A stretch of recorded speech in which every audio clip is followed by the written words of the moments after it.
Ese wajyaga wibaza impamvu intare ari ikimenyetso cy'ubutwari mu bice byinshi by'isi?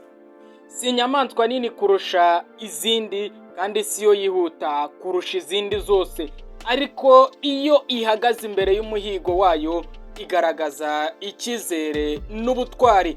Uyu munsi turarebera hamwe impamvu gutsinda bitangirira mu mutima w'imbere yuko bigaragara mu bikorwa. Mu migani ibice 30 umurongo wa 30 haravuga hati intare niyo ntwari mu nyamaswa zose nijya ihunga na kimwe.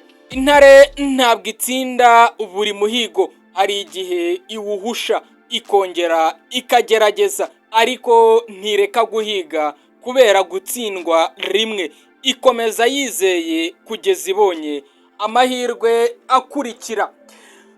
Natwe rero mu buzima gutsindwa rimwe ntibivuze ko urugendo rurangiye. Hari igihe imbogamizi ziza, imigambi igatinda cyangwa se ibintu ntibigende nk'uko twabitekerezaga, ariko ijambo ry'Imana ritwigisha kugira umutima ushikamye no kudacika intege. Ubutwari si ukugira ubwoba, ahubwo ni ugukomeza gukora nubwo ubwoba buhari. Isomo ryawe uyu munsi ni iri: hitamo ikibazo kimwe wari umaze igihe uhunga, fata intambwe imwe igana ku kugikemura uyu munsi. Ntutegereze ko ibintu byose bibanza koroha.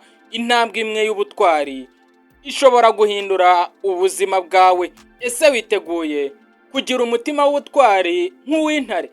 Niba ubyiyemeje, andika niteguye mu bitekerezo, ariko urugendo rwo kwiyubaka rwo ruracyakomeza. Jya uzinduka uyobore umunsi wawe.